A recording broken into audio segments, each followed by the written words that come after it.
हाँ जी, अब एक बड़ा इंपॉर्टेंट क्वेश्चन डिस्कस करना चाहता हूँ एग्जीक्यूटिव प्रोग्राम में। Well, executive programme and I am right now focusing on the group 1 कि वो आपको 200 नंबर कैसे अचीव करने हैं 200 प्लस आउट ऑफ 400, एंड वो आपकी आंसर शीट, आपकी मार्कशीट के ऊपर वो पास कैसे नजर आएगा।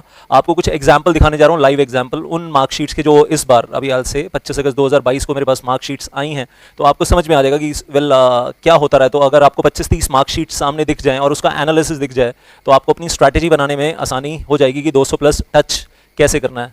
और आपको हैरानी होगी कि हर मार्कशीट कुछ डिफरेंट कहती है। तो I am starting with one of my students name प्रशंसा मलिक, एंड जून 2022 में एग्जाम्स दिए और ग्रुप 1 भी पास हो गया, ग्रुप 2 भी पास हो गया एक साथ, इधर 201 और इधर 202, और टोटल कितने आए हैं 403 out of 800, and she is in the CS professional programme. और अगर आप अब मार्क्स को ध्यान से देखोगे what how she scored this, तो ज्यूरिस्प्रूडेंस में 51, कंपनी लॉ में 57, कंपनी लॉ में well rather I say company law में 57, SUB में 51 और टैक्स के पेपर में ओनली 42। अब वो मतलब लाइन से थोड़ा सा ऊपर, लेकिन ये भी 40 होने ज़रूरी हैं भाई, इसके बिना काम चलेगा नहीं। बट आज से अभी यहाँ पर क्या बोलूँ, वो 201 तक पहुँचाने का काम किसने किया है, 201 तक पहुंचाने का काम किसने किया है, कंपनी लॉ ने किया। तो credit can be given to company law. बाकी पेपर्स अपने आप को पूरा कर रहे थे, टैक्स अपने आप को पूरा भी नहीं कर पाया। एंड देन आई से इधर अगर मैं दूसरी तरफ देखता हूँ, well corporate management accounting 52, well security laws 43 which I teach. मेरे को थोड़ा सा बुरा लगता है जब मार्क्स कम आते हैं बच्चों के, but well see it's not in the hands of students also eight times, आपके हाथ में भी नहीं होता है टाइम्स, क्योंकि वो जब आप एग्जाम दे रहे होते हैं ना, और 8 पेपर देने हैं 8 दिन में, रोज़ के रोज़, और 24 घंटे बीच में भी नहीं है, मतलब आप समझते हो 13-14 घंटे मिल रहे हैं रिवीजन करने के लिए, तो 13-14 घंटे में पूरा रिवाइज करना इज़ वेरी टफ। मतलब अगर आप एक ग्रुप दे रहे हो और 4 पेपर है, एक दिन छुट्टी, तो स्टिल इट्स ओके, लेकिन 8 पेपर दे रहे हो 8 दिन के अंदर, तो it's well you are going mad all together. तो बीच में ऐसा होता है कि कोई पेपर में ऊपर नीचे हो जाता है। Well I don't mind that. EBCL में 57, once again over here EBCL 57 and FMSM that 50 marks, and then 202। Well I say थोड़ा सा अबव द लाइन, वेल 201 इधर और 202 इधर। और मैं कहूँगा ये वाली जो फीलिंग होती है ना 200 के ऊपर 1 नंबर, 200 के ऊपर 2 नंबर, तो ये ऐसी फीलिंग होती है कि हमने माउंट एवरेस्ट चढ़ा है। It is as good as we have climbed. वो जो खुशी होती है ना, वो वाली खुशी होती है as if you have climbed the Mount Everest. 215 220 वाले खुश नहीं होते, वो कहते हैं कम आए हैं कम आए हैं। 201 वाले से पूछो, एग्जैक्ट 200 वाले से पूछो कि खुशी कितनी ज्यादा होती है। 215 वाला ना रो रहा होगा, 220 वाला रो रहा होगा, 200 वाला जो एग्जैक्ट जिसके एग्जैक्ट 200 होंगे वो भंगड़ा कर रहा होगा, बल्ले बल्ले डांस कर रहा होगा कि मुझसे पूछो कि 200 का सिग्निफिकेंस क्या होता है, मतलब क्या होता है, और यहाँ पास ये जो लिखा होता है इसकी इंपॉर्टेंस कितनी ज्यादा होती है। एंड देन आई से जबकि all India result executive programme group 1 all India result इस बार कितना गया है 8.64% all India pass out result. Executive programme group 1 का जो ICSI ने रिलीज किया इंडियन एक्सप्रेस की वेबसाइट पे है, it is on the website of Indian express, 8.64% pass out है। तो मतलब 92% जो फेल हुए हैं ना, वो सारे के सारे बेवकूफ नहीं थे। और मैं एक चीज बोलता हूँ, 80% स्टूडेंट्स, ध्यान से सुनना मेरी बात, ऑल ओवर इंडिया 80% स्टूडेंट्स कभी उस लेवल की मेहनत करते ही नहीं है कि वो पास हो जाए। 20% स्टूडेंट्स होते हैं जो उस लेवल की मेहनत करते हैं कि पास हो जाएं, लेकिन उस 20% में से 8% अगर पास हो रहा है और 60 बाकी वेल 12% पास नहीं हो रहा है, तो आई से समवेयर कहीं ना कहीं जिन जो पास नहीं हुए हैं उनको अपना इंट्रोस्पेक्शन एनालिसिस करना चाहिए कि हमारे कौन से चैप्टर स्ट्रांग हैं, कौन से चैप्टर वीक हैं, कौन से वीक एरियाज को स्ट्रांग बनाना है। राइटिंग प्रैक्टिस अगर कुछ चैप्टर्स में नहीं की थी तो बढ़ानी है, writing practice, time management improve करना है, 100 नंबर का पेपर पूरा अटेम्प्ट हो जाए, कहाँ हमारी कमी रह गई जिसको हमें पूरा करना है। तो आज से वो चीज़ें वो उन 12% लोगों को करनी है, और बाकी 80% जो चली शॉर्टकट में रहे हैं वो तो बार बार रीअटेम्प्ट देने के लिए आते हैं बस, और लुढ़कते रहते हैं बार बार, और पेरेंट्स को सिर्फ बताते रहते हैं कि हम CS कर रहे हैं, जबकि एक्चुअली उस लेवल की मेहनत ICSI मॉड्यूल कभी खोलना नहीं, बेरेक्ट कभी खोलना नहीं, मेहनत कभी करनी नहीं। सिर्फ 200 पेज की कंपनी लॉ की एक बुक मिल जाए, 250 पेज की, उसके ऊपर कभी जाना ही नहीं है, तो फिर वो पासपोर्ट टू फेलियर उनके हाथ में है, and they are not willing to improve. अपनी कमियां, कुछ लोग या तो अपनी कमियां पहचानते नहीं, और कुछ लोग अपनी कमियां पहचानते हैं, जानते हैं, लेकिन उनको दूर नहीं करना चाहते। तो मैं कहूँगा वो बहुत बड़ी बेवकूफ़ी है, that is there. Anyhows, well अब ये नेक्स्ट मार्कशीट आपको क्या बता रही है, jurisprudence 49, company law 58, setting up of business 54 and tax 49। तो ये 210 तक ले जाने वाला कौन है? हाँ जी, अगर देखा जाए तो 2 पेपर्स का कंट्रीब्यूशन आ रहा है यहाँ पर mainly, that is company law and SUB। तो कभी ऐसा होता है कि एक पेपर ने दम लगाया, कभी ऐसा होता है कि दो पेपर्स में ज़्यादा अच्छे आ गए, 2 पेपर्स में कम आए, वो सेट ऑफ हो रहा है और आप 200 की लाइन क्रॉस कर रहे हैं। और नेक्स्ट देखें अगर company law, well jurisprudence 46, company law 56, देखते जाओ, हर आंसर शीट अपने आप में एक, हर मार्कशीट अपने आप में एक अलग कहानी बताएगी आपको। Setting of business 56 and tax law 49। और मैं एक बार फिर से बोलूँ तो 2 पेपर जिन्होंने दम लगाया 56 एंड 55, जिसकी वजह से ग्रुप पास हो गया। बाकी 2 पेपर्स नीचे खींच रहे थे और 2 पेपर्स ऊपर खींच रहे थे। ये स्टॉक मार्केट की तरफ तरह है, 2 बुल्स हैं और 2 बियर हैं, 2 खींच रहे हैं ऊपर की तरफ, 2 खींच रहे हैं नीचे की तरफ। अब वो बुल्स में अगर दम है और खींच कर ऊपर ले गए तो वेल चढ़ गया ऊपर। Now talking about that JIGL 46 company law में 44, दिल टूट जाता है ऐसे मार्क्स देखकर, लेकिन मैं फिर कह रहा हूँ मुझे ऑनेस्टली स्पीकिंग कोई फर्क नहीं पड़ता इन चीज़ों से, यहाँ पास देखना चाहिए बस। और मेरे को ये मालूम है कि मेरे बच्चों को मैंने ना बेरेक्ट पढ़ाया, और इंडिया में अगर सुप्रीम कोर्ट एडवोकेट के सामने भी बैठकर बात करने की जरूरत पड़ेगी ना कंपनी लॉ खोलकर, बेरेक्ट खोलकर, तो कर लेंगे बातचीत। मतलब वो लेवल ऑलरेडी आ जाता है 4 महीने मेरे साथ पढ़ने के बाद। तो मेरे लिए वो बड़ा मैटर करता है कि आपका level of knowledge Supreme Court advocate के बराबर है when it comes to companies act 2013। और आपको 4 महीने के बाद मैं रिटन गारंटी दे सकता हूँ स्टैम्प पेपर पे, yes you are there as good as the Supreme Court lawyer when it comes to the company law. तो वो चीज़ जो है ना, वो मेटल, वो लॉन्ग टर्म में काम करेगी। 44 है, दुख होता है, लेकिन यहाँ पर पास करवाने वाला कौन है? 71 इन सेटिंग ऑफ बिजनेस, तो सब खींच कर, सिद्धांत is the name of the boy. बाकी तीनों में तो 40 मुझे लगता है दिन रात यही पढ़ता रहता था, SU भी पढ़ता रहता है कि यही पेपर लड्डू है, लॉलीपॉप है, सबसे आसान पेपर है, इसी को पकड़ लो, इसी को फोड़ दो, इसी में 70 ले लो। स्ट्रैटेजी बनाई होगी कुछ और काम किया होगा उसके ऊपर। Company law paper was very, मैंने बताया ना, question paper was very lengthy this time. 13-14 page का क्वेश्चन पेपर हाथ में आ जाए, that is very difficult to deal with. Then Parag is there, and यहाँ आप देखो 52, 55 in company law, and then 50 in setting of business, and tax law में 45। तो 200 की लाइन टच कराने वाला कौन? Company law, that is there I say. And well अगर मैं नेक्स्ट देखता हूँ, well Sundaram Singh, and that is JIGL 46, company law 51, SUB 58, tax law 47। One second, से 200 की लाइन टच करवाने वाला यहाँ पर कौन है? SUB, जो उसने खींचकर ऊपर 200 की लाइन टच करवा दी। कैसे भी हो, ऐसे या वैसे 200 की लाइन टच होनी चाहिए। Then next one JIGL 42, company law 47, SUB 63, and I say tax law is 53, total 205। तो 200 तक पहुंचाने वाला यहाँ पर भी कौन? SUB। समझ में आ रहा है? लड्डू पेपर पकड़ लो भाई और खींच लो इसके अंदर। Next one JIGL 62, and then I say company law 50, and setting of business 46, और टैक्स लॉ में 44, टोटल 202। तो यहाँ पर 202 पर पहुंचाने वाला कौन? JIGL। And I tell you one thing, वो लैंग्वेज सही लिखना, प्लेंटिफ, डिफेंडेंट, और वो गड़बड़ मत कर देना। वेल प्लेंट और कंप्लेंट अगर चेंज कर दिया आपने तो सब कचरा हो जाएगा। Plaint in civil court, complaint in well criminal court. Well कहाँ जज है और कहाँ मजिस्ट्रेट है, गड़बड़ मत कर देना। जज को जज और मजिस्ट्रेट को मजिस्ट्रेट लिखना, तो गड़बड़ियाँ नहीं करना। तो मैं कहूँगा, और टर्मिनोलॉजी बिल्कुल सही लेकर चलना। तो well the credit I say goes to student also and to the teacher also, जिसने पढ़ाया। मैंने नहीं पढ़ाया, बट आई से जिन्होंने, माधव सर ने JIGL पढ़ाया, तो credit goes to him. Then I say next one JIGL में इधर 42, कंपनी लॉ में 47, और SUB में 64। तो यहाँ पर छक्का कौन सी बॉल पे मारा है? SUB के ऊपर। तो SUB कभी कभी हार्दिक पांड्या वाला काम करता है, यू अंडरस्टैंड। IPL मैच में हार्दिक पांड्या कौन?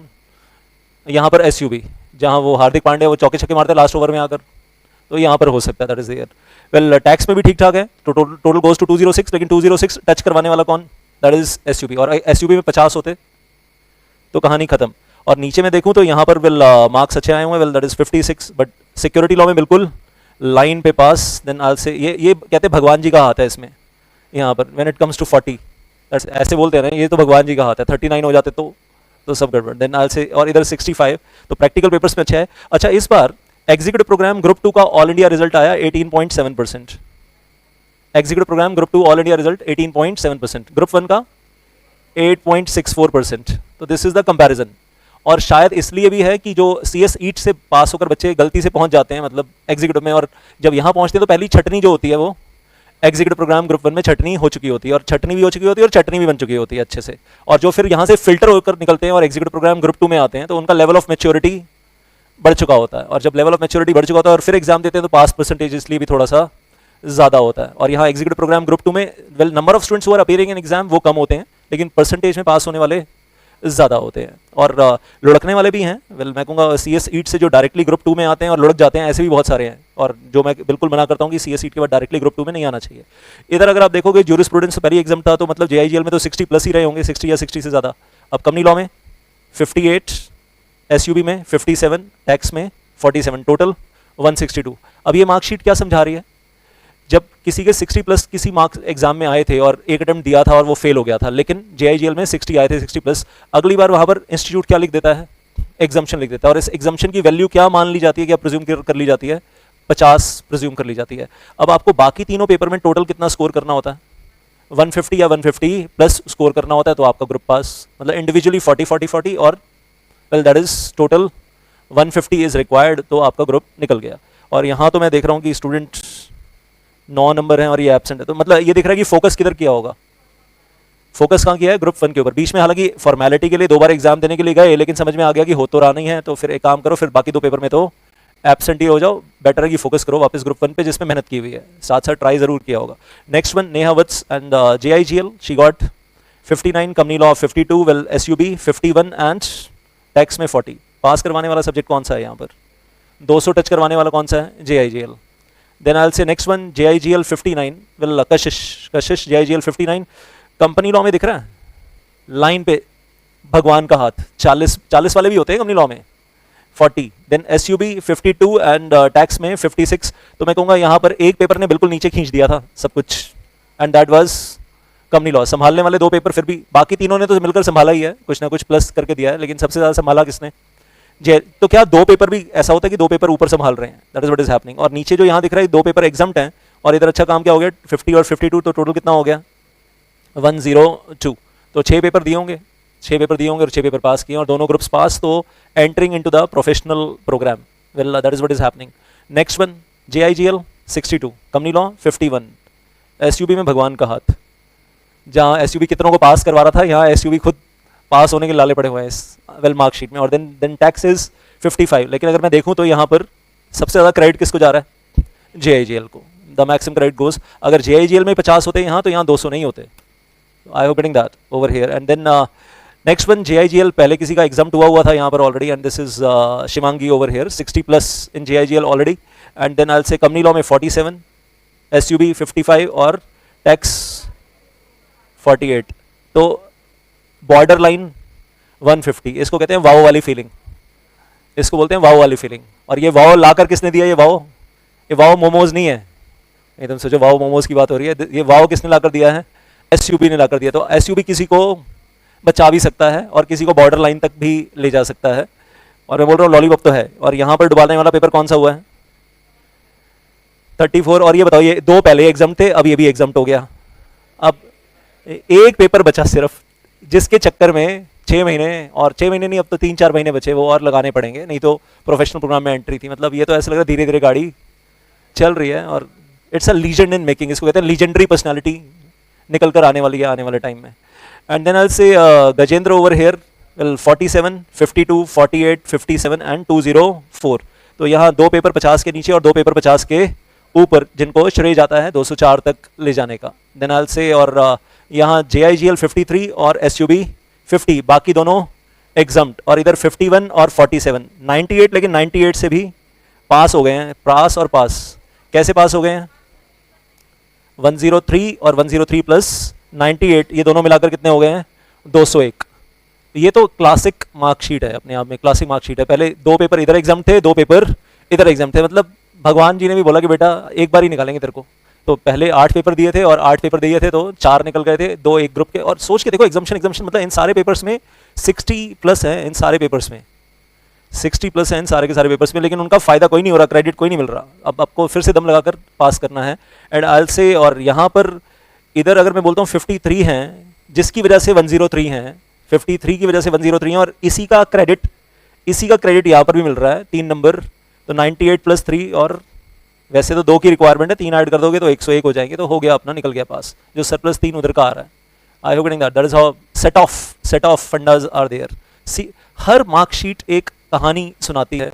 वेल, मार्कशीट सिर्फ मार्कशीट नहीं होती है, मार्कशीट की पूरी एक कहानी होती है, और कुछ चीज़ें ना हिडन होती हैं जो सुनाई, मतलब मार्कशीट में दिखाई नहीं देती। वो होता है फैमिली में कितनी प्रॉब्लम्स चल रही थी, वो होता है कि बच्चे ने स्ट्रगल कितना किया, उसकी पर्सनल प्रॉब्लम्स क्या चल रही थी, फैमिली में प्रॉब्लम्स क्या चल रही थी, आसपास की सिचुएशन क्या थी, वो मार्कशीट में दिखाई नहीं देता। और ICSI को उन चीज़ों से कोई मतलब नहीं है, ICSI को कोई मतलब नहीं। ICSI को इस बात से मतलब है कि आपने 3 घंटे एग्जामिनेशन हॉल में बैठकर क्या किया है, क्या लिखा है, that's the only thing matters, which matters over here. Exemption थी पहले से, JIGL में, और कंपनी लॉ 50, 49, 55। तो यहाँ पर मैं कहूँगा हाथ पकड़कर पास करवाने वाला कौन सा पेपर हो गया, टैक्स का पेपर हो गया। यू आर गेटिंग दैट, जिसने 150 टच करवाया। तो किसी के लिए कोई पेपर और किसी के लिए कोई पेपर, 54, 46, 41 और 63। यहाँ पर भी हाथ किसने पकड़ा, टैक्स के पेपर ने। इफ आई से 54, 42, 51 और 59, यहाँ पर भी credit goes to tax paper as well. 51, 50, 48 exemption, 60+ यहाँ पर ऑलरेडी था, एंड 51। तो यहाँ पर 51 लाकर देने वाले 2 पेपर कौन से हो गए, JIGL और कंपनी लॉ और सॉरी JIGL और टैक्स, जिसकी वजह से JIGL और टैक्स की वजह से ग्रुप निकल गया एग्जैक्ट 150। एक एक नंबर दोनों ने कंट्रीब्यूट कर दिया। कंपनी लॉ ने 2 नंबर का थप्पड़ मारा था और JIGL ने एक, और टैक्स ने दूसरा, वो थोड़ा सा प्यार का मलहम लगा दिया, तो एक और एक ऐड ऑन होकर हो गए 150। ये जो फीलिंग, और साथ में देखो यहाँ क्या चल रहा है, वेल फॉर्म तो भरा था, एग्जाम फॉर्म तो भरा था, लेकिन तैयारी फिर अल्टीमेटली सिर्फ एक की हुई। और लास्ट डिसीजन जो हुआ, वो लास्ट डिसीजन क्या हुआ कि भाई एक ही ग्रुप दे दो और वही निकाल लो। एंड देन आई से यहाँ पर अगर देखेंगे तो कंपनी लॉ में ऑलरेडी 60 प्लस थे और टैक्स में भी ऑलरेडी 60 प्लस थे। अभी ग्रुप किसने निकलवाया यहाँ पर, SUB ने, वो 107 टच करवाया। नीचे वाले पार्ट पे मैं फोकस नहीं करूंगा, I will not be focusing over here. नहीं तो 2 पेपर यहाँ पर भी एग्जाम है, 2 ही खींचने थे यहाँ पर भी, वो लेकिन मैनेज हो नहीं पाया। एंड देन आई विल से इन दिस 55 40 59 और 59 एंड टोटल गोज टू 213। ऐसे स्टूडेंट्स ज़्यादा खुश नहीं होते, वो कहते हैं नहीं यार मज़ा नहीं आया। मतलब मुझे ये लगता है कि 59 इधर भी ले लिए, 59 इधर भी ले लिया, और 213 पे भी बैठकर रोते हैं। 200 वालों की जो खुशी है ना वो अलग है। 213 वाले वो खुशी वो एंजॉय नहीं कर सकते। पास होने की खुशी है, 230 तक भी पहुंचे हैं, और यहाँ पर 230 तक पहुंचाने का श्रेय एक JIGL को जाता है और एक टैक्स को जाता है, जिन्होंने 230 तक पहुंचा दिया है, 63 and 72। The next one JIGL 60, company law and SUB 48। ये 2 वो पेपर है जिन्होंने बहुत लोगों को पास करवाया है, लेकिन यहाँ पर पुल डाउन कर रहे हैं। और यहाँ पर अगर कवर अप किया है तो किसने कवर अप किया, सारा मैक्सिमम कवर अप किसने किया है, JIGL ने। तो मैं कहूँगा कि देखो, अब किसी को अगर मैं एग्जाम्स की बात करूँ पेपर की, किसी को JIGL बहुत पसंद आता है, किसी को कंपनी लॉ बहुत पसंद आता है, किसी को SUB पसंद आता है, किसी को टैक्स पसंद आता है। And I say there is nothing wrong with that. आपको एक सब्जेक्ट ज़्यादा पसंद होगा, एक सब्जेक्ट कंपैरेटिवली कम पसंद होगा। That is how it happen. School में भी ऐसे ही होता था। और ऐसी आइसक्रीम भी खाने के लिए जाओ, 4 आइसक्रीम सामने रख दूंगा तो, और अलग अलग 4 फ्लेवर रखूंगा, किसी को एक फ्लेवर ज़्यादा पसंद होगा, किसी को दूसरा ज़्यादा पसंद होगा। स्कूल में ऐसा होता था कि एक सब्जेक्ट बहुत ज़्यादा पसंद है। अच्छा, कभी ऐसा भी होगा कि पाँचों के पाँचों सब्जेक्ट बहुत पसंद है, ऑल 5। कितने लोगों के साथ ऐसा हुआ है कि, पहले तो मैं एक एक करके पूछना चाहूँगा कि स्कूल टाइम में 12th क्लास में कितने लोगों को ऐसा लगता था कि मुझे 2 सब्जेक्ट ज़्यादा पसंद है और बाकी 3 पसंद नहीं है। दो पसंद है, कोई भी 2, एनी 2, 2 ज़्यादा पसंद है और बाकी 3 नहीं है पसंद। चलिए, बहुत सारे हाथ ऊपर आ रहे हैं। कितने लोग ऐसे थे स्कूल में जिनको कोई सिर्फ एक ही सब्जेक्ट पसंद था और बाकी 4 पसंद नहीं थे? 12th क्लास में सिर्फ 1 पसंद था, वो भी हैं बीच में बैठे हुए। देन आई से कितने लोग ऐसे थे जिनको 3 पसंद थे और 2 पसंद नहीं थे, 5 में से? वो भी हैं। कितने ऐसे थे जिनको 4 पसंद थे, कोई एक था जो पसंद नहीं था? 1 हैंड। कितने ऐसे जिनको 5 पसंद थे? सर हमारे लिए तो 5 को छोड़ दिया। ऐसी महान हस्तियां कम पैदा होती हैं दुनिया में, लेकिन होती हैं ऐसी महान हस्तियां भी पैदा। तो 2-3 एक्सेप्शनल केसेस हैं। और ऐसे ही CS में भी होता है, और लास्ट में एक स्टोरी सुनाकर खत्म करना चाहूंगा इसके ऊपर, लेकिन कहानी यहाँ पर समझ में आ गई। अच्छा, यहाँ पर तो मैं कहूँगा 3-3 पेपर कंट्रीब्यूट कर रहे हैं यहाँ तक पहुँचाने के लिए। There is a contribution of 3 papers, except कि कंपनी लॉ टांग खींच रहा है नीचे और बाकी 3 पेपर्स ऊपर ले जा रहे हैं। लेकिन फिर से कहूँगा, marks are not the complete story. The genius people in the world like Albert Einstein, कभी मार्क्स पूछना तो वो कहते थे 40 नंबर लेकर ही पास होता था एल्बर्ट आइंस्टीन। तो 43 का मतलब ये नहीं है कि इसको कुछ आता नहीं है। हो सकता है कल को ये सुप्रीम कोर्ट में खड़ा हुआ और केस लड़ रहा हो, that Riya may be working with top 10 law firms of India and working in the corporate laws, you never know. तो marks do not tell the whole story. Marks are not the parameter to जज your intelligence. On a given day क्या examination hall में आ गया और ऐसा बहुत कुछ जो आपको आता था वो एग्जाम में पूछा नहीं गया, तो well I say marks can not tell the everything about your intelligence. यहाँ JIGL में 40 हैं तो बाकी तीनों में 50 से ऊपर हैं, और फाइनली टचिंग दैट 202। तो 202 तक पहुंचाने का काम सारे पेपर्स ने किया। And I hope now you are getting that कि हर मार्कशीट अपने आप में एक अलग कहानी है। एग्जैक्ट 200। अच्छा, मुझे एक चीज बताओ, ये 200 तक, एक सवाल है, 200 तक पहुंचाने का सारा श्रेय सिर्फ इन 2 पेपर्स का ही जाता है, या जिसके 40 जिसमें आया सबसे ज्यादा क्रेडिट तो उसको जाना चाहिए? अगर इसमें 40 नहीं होते, अगर इसमें 39 होते तो ये 200 खत्म था ये। तो मैं कहूँगा सबसे ज्यादा क्रेडिट तो एक्चुअली उस पेपर को मिलना चाहिए जिसमें एग्जैक्ट 40 आए। भगवान का हाथ कहाँ नजर आ रहा है आपको? 40 में नजर आ रहा है या बाकियों में नजर आ रहा है? सबसे ज्यादा विजिबल कहाँ है भगवान का हाथ? जहां एग्जैक्ट 40 है। चलो, एग्जैक्ट 200 पे ही विजिबल है कि भगवान जी का हाथ इस 200 के ऊपर है। तो कहते हैं well is a kind of miracle, इसको बोलते हैं मिराकल। हाँ, ये चमत्कार होता है जिंदगी में। और कभी कभी शायद कोई पुराने अच्छे कर्म होते हैं जिसका भगवान जी बीच में कुछ मार्क्स ऐड करके 200 पूरे करवा देते हैं। JIGL 55, कंपनी लॉ 1 सेकेंड, देखा ये भगवान का हाथ 40, then 59 and total goes to 213। अब यहाँ तो 213 है ना, लेकिन यहाँ पर भगवान का हाथ का है। यहाँ तो भगवान का हाथ 40 पे ही है ना, ले बेटा 40 कर दिए तेरे पूरे। और इधर 56, 54, 44 और 51, तो 151 तक ले जाने वाला कौन सा पेपर है? JIGL, जो आपको खींचकर 151 पर लेकर जा रहा है। सो I'll say in nutshell, in nutshell when I say the whole story is, आपके पास 4 पेपर हैं, कहना ऐसे हर पेपर इंपॉर्टेंट है, every paper is equally important, और हर पेपर की वेटेज सेम है, 100 मार्क्स 100 मार्क्स 100 मार्क्स 100 मार्क्स, और आपको हर पेपर पे ऐसे दम लगाना है जैसे कि हर पेपर में 70 चाहिए। तो अगर आपका टारगेट क्या है 70 70 70 70 70 इन एवरी पेपर, तो मैं कहूँगा फिर आप जाकर सोचना कि yes you are going to score 200 plus comfortably. अगर आप टारगेट ही 50 50 50 का लेकर चलोगे ना हर पेपर में, तो 200 के नीचे लुढ़कते हुए टाइम लगेगा नहीं। तो टारगेट्स क्या होने चाहिए कि हर पेपर में dream big, am big, great AIIMS, and ultimately हम बोलते हैं ना वो, well you shoot for the moon, you hit for the moon, you will land amongst the stars. At least कहीं तो पहुंचेंगे ना, चांद नहीं मिलेगा तो तारे तो मिलेंगे ना। तो वो एक चीज जरूर याद रखेगा। और एक छोटी सी कहानी सुनाकर यहाँ पर खत्म करना चाहूंगा, वेल द होल डिस्कशन। एक बार क्या हुआ, एक मिस्त्री मजदूर की कहानी है, 2 मिनट लगाकर सुन लीजिएगा। मिस्त्री मजदूर, यू अंडरस्टैंड, जो घर बनाते हैं। हुआ क्या कि 22-23 साल की उम्र में दोनों ने एक साथ काम करना शुरू किया। मजदूर क्या करता था, वो सीमेंट और सैंड मिक्स करके उसका सॉल्यूशन बनाकर पानी डालकर देता था मिस्त्री को, और मिस्त्री क्या करता था, वॉल के ऊपर वो ब्रिक्स लगाकर उसकी जो देखना होता है शेप सही जा रही है, वॉल एकदम वर्टिकल हो और एक तरफ टिल्ट ना हो। मिस्त्री का वो काम है कि वॉल को बिल्कुल वर्टिकल कैसे खड़ा करना है और स्ट्रॉन्ग वॉल कैसे बनानी है। अब ये दोनों मिलकर बहुत साल काम करते रहे। They started at the age of 22-23 years, but 22-23 साल की उम्र से लेकर शायद उन्होंने 40 साल एक साथ काम किया, and their age became 62-63 years, 62-63 साल की उम्र हो गई।